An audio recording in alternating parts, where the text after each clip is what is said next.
Hello, all. Welcome to Elisa's Notes. I'm Christina Anthony, second year BA English Literature student of K College Mamanam. Today, I'm going to deal with the third module Britannia Rules the Waves from Charles I of Stuart Dynasty from the book Shapers of Destiny.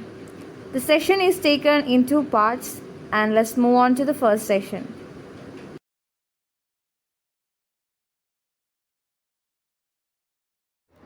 Charles I was the second king of the Stuart dynasty.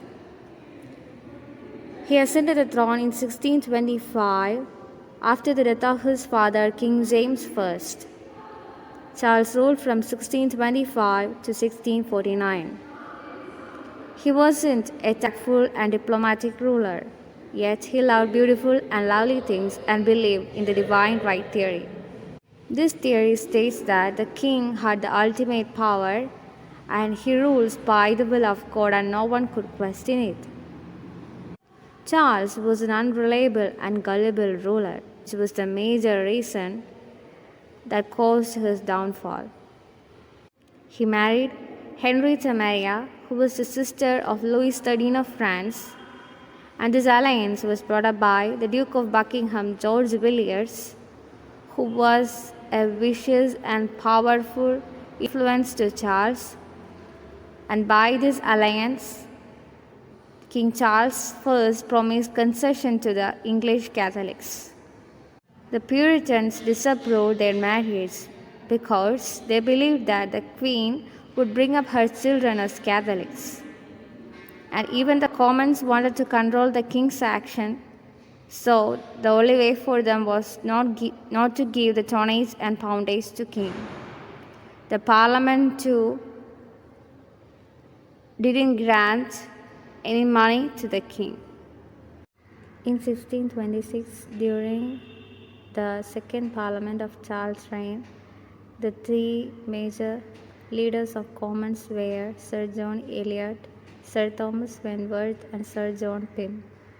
At this time, the English fleet were unable to win any battle with Spain due to the inefficiency of George Villiers, who was the Duke of Buckingham. And the Commons, especially the three leaders, were angered by the fact that France made peace with Spain. They believed this was due to the Duke of Buckingham, George Villiers, so they impeached him and King Charles dissolved the parliament. Then, due to this, a quarrel took place between England and France that resulted later in war. In this war, the Protestants of La Rochelle in France were surrounded by the troops of France's minister, Cardinal Richelieu.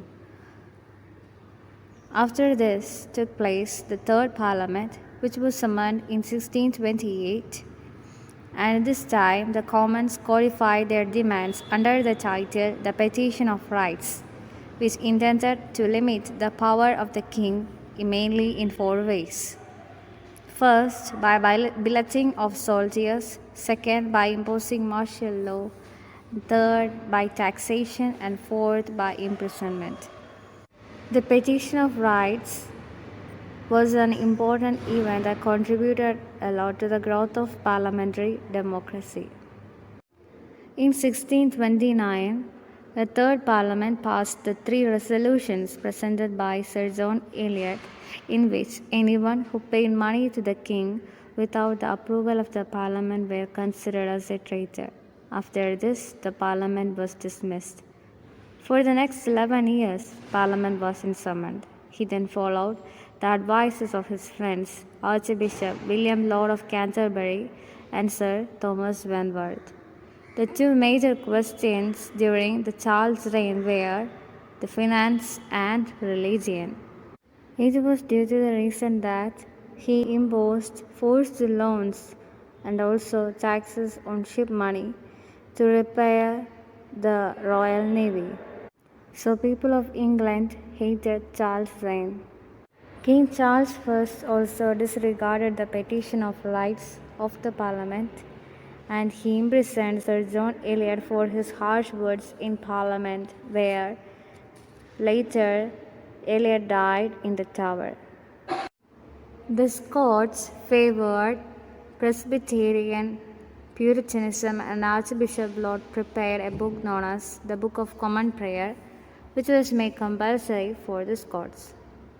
The Scots who disapproved it was named as the Covenanters, and they signed the National Covenant. The major purpose of the National Covenant was to reject the attempts of King Charles I and William Laud, Archbishop of Canterbury, to force the Scottish Church to conform to English liturgical practice and church governance. Then took place the First Bishop War in 1639 between Charles' force and the Scottish army. It had no end result, so Charles was returned to England by the Treaty of Berwick. This treaty was a peace agreement signed between Queen Elizabeth I of England and King James VI of Scotland. And the major terms of this treaty was that Scots will aid the English army. All enemies of England are enemies for both. Scotland shall be no further united to France than by Mary's marriage. Scotland will help repel French invasions of England. These were the major terms. After this, according to Sir Thomas Wentworth, the Earl of Stratford's opinion, a 2-month short parliament was summoned. It refused money sanctioning and was dismissed. Then took place the Second Bishops' War, which was due to the second invasion of the Presbyterian Scots. In November 1640, the Long Parliament of the Puritan Revolution was summoned. The First and the Second Civil War also took place during this time. Now let's discuss about Charles' friends, who were Archbishop William Laud and Sir Thomas Wentworth. Firstly, Archbishop William Laud. He was the head of the Anglican Church. He was a treasurer of the realm. He was also a Protestant, and he was not at all a Puritan. He was a narrow-minded person. He was so intolerant towards the Puritans, and as a result they were heavily fined or either put in prison or their ears were cut off. He was also called as the High Churchman due to his very high religious belief, as he was a Protestant. Next is Sir Thomas Wentworth. He was also a faithful advisor and friend of Charles I. He was made the Earl of Stafford in order to govern the Ireland. He had no enemies after the death of George Villiers, the Duke of Buckingham. He also raised an army of his own. Also, he ruled harshly, so many people hated him. This was all about the friends of Charles I. Another major event that took place during Charles' reign was the summoning of the Long Parliament of the Puritan Revolution. It was in 1640s and it ended the absolute English monarchy. Also, it paved way for the constitutional monarchy and the supremacy of the Parliament over the King. Under the leadership of John Pym, who was a Comyn, the King Charles I was forced to obey the Parliament to execute his friends, Archbishop Laud, who was Bishop of Canterbury, and Sir Thomas Wentworth. Both of them were condemned by a special bill of attainder. Several acts were passed during this time to end the absolute power of the king, which includes, firstly, the parliament should be summoned once in every 3 years. Secondly, 3 special courts of the king, that is, Star Chamber, the Court of High Commission, and the Court of North were abolished and couldn't be revived. Thirdly, Parliament couldn't be dismissed by the king. And fourthly, all arbitrary taxes were declared illegal. These were the acts that were passed during this time. The Puritans wanted Anglicanism to be replaced by Presbyterianism, so they presented Root and Branch Bill in 1641, which led to the formation of two parties. Firstly, the Roundheads Party, which was led by Sir John Pym, Sir John Hampden, and Sir Oliver Cromwell. Secondly, the Royalist Party, which was led by Sir Edward Hyde and Lord Falkland. Later, in 1641, Parliament drew Grand Remonstrance document that listed complaints against the king and his government by Puritans. Also, the Puritans wanted to control the church and the state, and according to their wish, this document was passed by the Parliament. Then the Queen, Henrietta Maria, who was the wife of Charles I, was impeached by the Parliament, and also Militia Bill was passed by the Parliament, which angered the king, so he arrested the Commons leaders, but they fled early. Now, King Charles was understood that it is not safe for him to stay in London, so he fled to York, which later became the New York. He then formed troops in 1642, and his main supporters were aristocracy, while the Parliament had the majority support with the middle class Puritans, and later, after this, the Civil War broke out. Before the First and Second Civil War, 3 battles had took place. The first one was the Battle of Edge Hill that took place on 22nd August 1642 at Nottingham near Warwick, which was against King Charles I by the Puritans under Prince Rupert.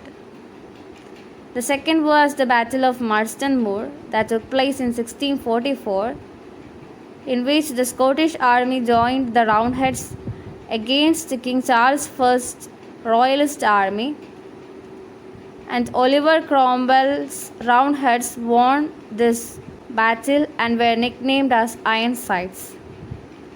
The next one was the Battle of Newbury that took place in 1643, in which John Pym made a treaty with Scotland to fight against King Charles I, but John Pym died earlier.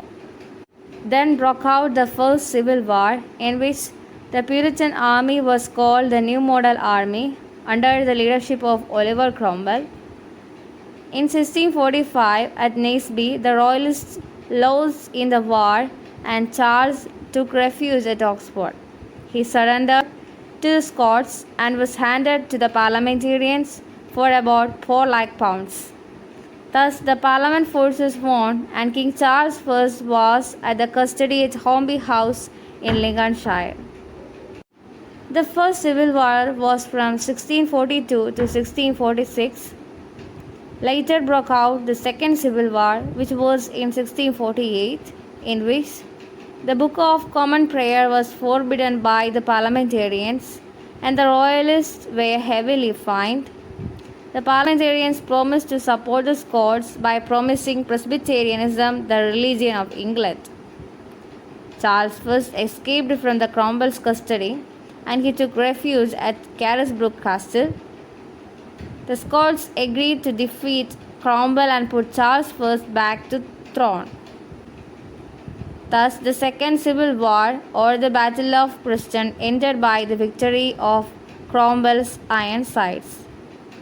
Another major incident during Charles' reign was the Pride's Purge, in which Charles I was again taken as a prisoner, and Colonel Pride and a group of soldiers were sent by Cromwell to the Parliament, in which the Pride dismissed 100 Presbyterian members and put 50 in prison. This incident is known as the Pride's Purge. Later, the Parliament was reduced to a few members, and the reduced Parliament was called as the Rump Parliament. And in 1649, King Charles I walked to death in front of his palace at Whitehall, but his death cemented England's kingship bonds. Next came the rule of Oliver Cromwell and the Commonwealth. The Presbyterians were expelled, and the Scotland, New World, West Indies, and Ireland accepted Charles II as the son of Charles I as their lord. And in May 1650, Charles II was crowned as the King of England and Scotland. From the time of King Henry VIII's reign, Navy was England's strongest defense. The economy also depended on trade and shipping under this Royal Navy. Sir Henry Vane was the one who set up such an efficient navy. The Republican Navy was set up under Robert Blake. The reason for its building was to control the English Channel, but the parliamentarians already got control of it. Later in 1651, the Parliament passed the Navigation Act, in which states that all goods were imported in ships to British Isles, and it wasn't acceptable to the Dutch, which later resulted in the Dutch War. After this, the Barebones Parliament was summoned. The name Barebones came from the praise god Barebone, and this parliament was summoned to abolish the time-tested practices like 1/10 of income to church. Then, later, army drew up a instrument of government, and they declared the new monarch as Cromwell. Therefore, Cromwell was given the title of Protector, and the power was to be shared by him, the Council of Ministers, and the Parliament. Even though the power was shared, the real power still existed in the hands of the Protector, Oliver Cromwell itself. And therefore, England became a presidential republic. Next is about Oliver Cromwell as the Protectorate of England. He was England's first and the last dictator. He considered himself as divine providence. He considered himself as a good constable sent by the divine providence to keep the peace of the parish. This was similar to that of the divine right theory, which was believed by Charles I. So he wasn't different from other rulers of England. His good schemes weren't considered by the Parliament, so he dismissed the Parliament in 1655. Later, the second and the third Parliament summoned were also dismissed the same way. Cromwell also reformed the national morals and manners of the people of England. Men to serve God and Protector caused hate and fear in the England's people. When we consider the reign of other rulers, his rule was far much good and better, that even made George Fox to have his patronage. It was Sir Francis Drake who brought the Spanish treasure to England. During this time, Oliver Cromwell entered into a treaty with the French, and the Anglo-French army launched an offense against the Spanish army, which led to the war. And after this war, Dunkirk in Spain became a part of England. The main reason behind the Stuarts' downfall was that Cromwell was unable to bring a happy tie between the parliamentary institutions and the personal rule, but yet he was able to preserve the premier position of England. As he wasn't able to preserve a happy tie, that caused to the downfall of the Stuarts. Cromwell was such an efficient protectorate considering others. By the death of this great General Cromwell, also known as Ironsides, his son Richard Cromwell became the new protector of England. Richard was nicknamed as Tumbledon Dick, and the Parliament was quick to understand the weakness of him.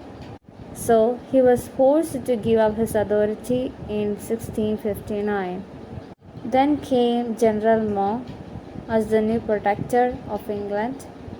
He was a wise and capable soldier in Scotland, and also he marched to London in 1660 and summoned the Long Parliament again after the Charles I's reign. The summoned new parliament by him was known as the Convention Parliament.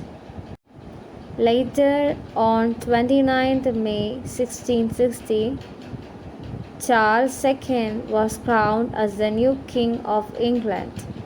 By this, the constitutional monarchy was again restored in England by getting him to sign the Declaration of Breda. Thus, England wasn't able to become the People's Republic. The Puritan Revolution had mainly failed for three major reasons. The first one was that the attempt to force men to be good. Secondly, the rule of a stern military dictatorship. And thirdly, the disillusionment of the people with any kind of revolution. Next was the Restoration period. It started during the reign of King Charles II, when he ascended the throne of England as the next king. He was the cleverest man of England in the Stuart dynasty. Indeed, he wasn't able to restore the absolute monarchy of the Tudors. He adjusted to the new principles and constituted a new ministry for the functioning of the government. It was Sir Edward Hyde who was his chief minister, and he was made as the Earl of Clarendon by King Charles II, and Hyde ruled Clarendon for almost 7 years. It was the Convention Parliament that started the whole process of restoration, that is, the restoration of the King, the Lords, and even the Commons.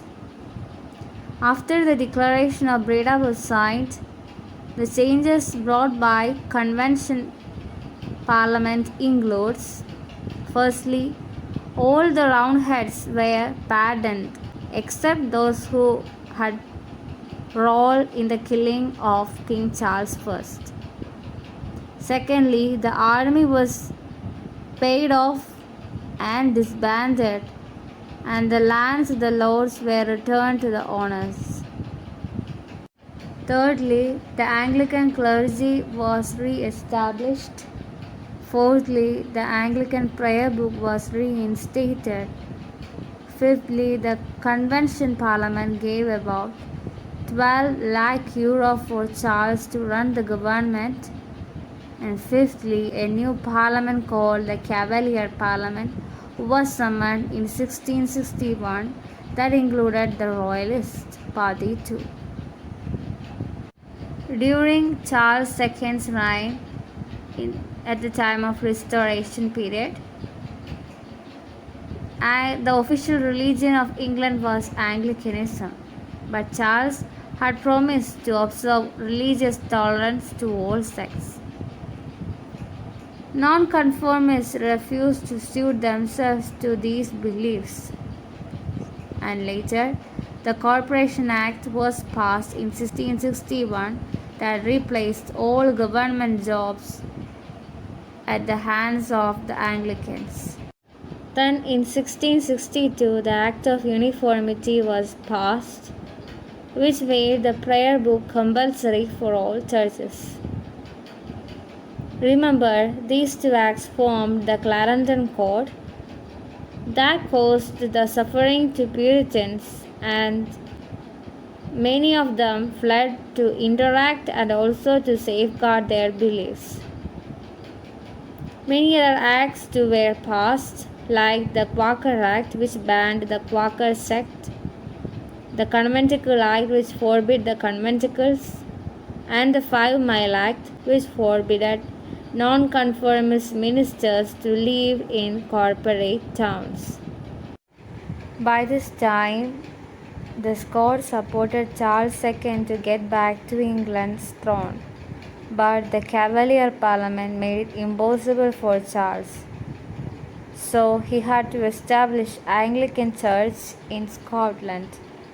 At this time, National Covenant was declared illegal and the Covenanters were also executed.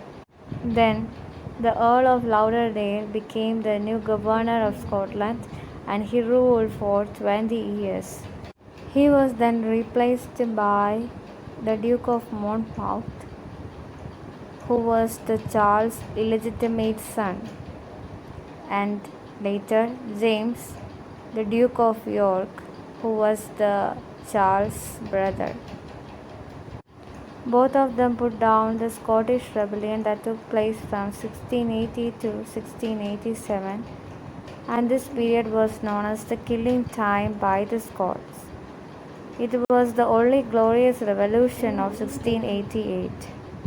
It was during Charles II's reign the Second Dutch War took place, which was from 1664 to 1667.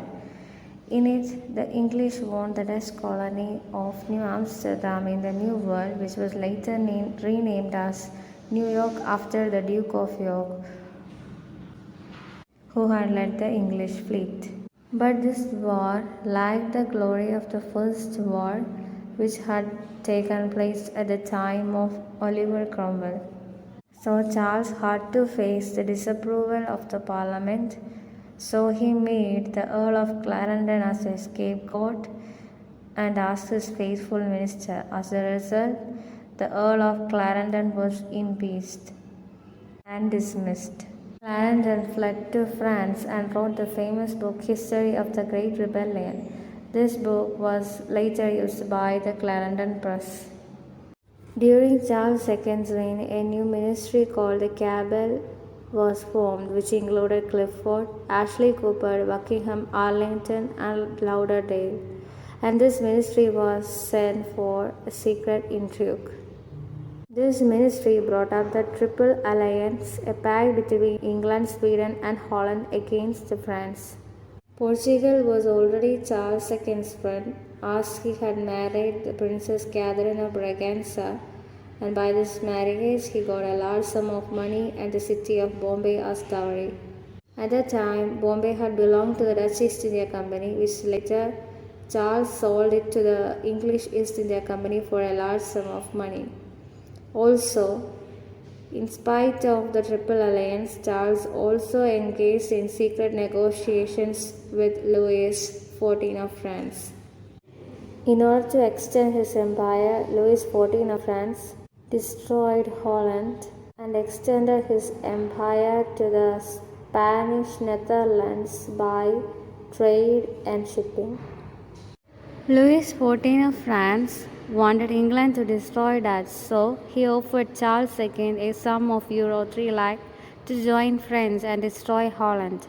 Also, he wanted Charles to be a Catholic and England to return to Catholicism, and he promised 6,000 French soldiers to help Charles. Charles agreed, and a secret treaty was formed. Later in 1672, the Third Dutch War started with France and England. It was against Holland. William of Orange had led Holland and Dutch defeated attackers. During war, Charles issued declaration of indulgence and he suspended all religious laws against Catholics and non-Anglicans, but Charles had to withdraw it soon. Then the Test Act was passed in 1673 by the House of Commons, and it was for all state officers to receive Holy Communion with Anglican rites or either to give up the offices. And by this act, James, the Duke of York, vowed as a Roman Catholic. At this time, two parties emerged, The first was the Court Party or the Tories, and the second was the Country Party or the Whigs. The Country Party or the Whigs was the party formed by Ashley Cooper, who was the Earl of Shaftesbury. He was an excellent organizer. The Parliamentary Party was the only opposition to the Court Party. Ashley Cooper also formed Green Ribbon Club like the modern party officers. He was the one responsible for the Glorious Revolution in 1688. Next was the Court Party or the Tories, and it was formed by the Sir Thomas Osborne, who was the Earl of Danby. He was the chief adviser of Charles II. Tories was formed from the Cavaliers on the basis of their devotion to the Crown and the Anglican Church. Later, in 1678, Titus Oates, a Sardis clergyman, made a story of a Jesuit plot in order to kill the king and to re-establish Catholicism in England. Anti-Catholic feelings were provoked and many Catholics were killed at this time. Since anti-Catholic feelings prevailed in England, the Country Party impeached the Earl of Danby, Sir Thomas Osborne, and imprisoned him for about 5 years. Later, the Exclusion Bill was brought up by Cooper in order to exclude James, the Earl of York, from the right of succession. The king didn't want the bill to be passed, and the Parliament also didn't want to withdraw it. The meaning of Whigs is a rebel Scottish Presbyterian, and the meaning of Tories is a rebel Irish Papist. After all this, in 1679, the Parliament passed the Habeas Corpus Act, and the Whigs lost their popularity as the people were afraid of civil war by this time. Later, King Charles II again summoned the Parliament at Oxford, which was the Tory centre, and the Exclusion Bill was never passed. The Tories were the officials appointed by him, and he attacked the Whig centre at London. The Whigs decided to kill Charles and to place the Duke of Monmouth to the throne. But King Charles II won, and he ruled for more than 2 years, and then he died. That's the end of this session. With this, I am concluding my class. Thank you all for watching.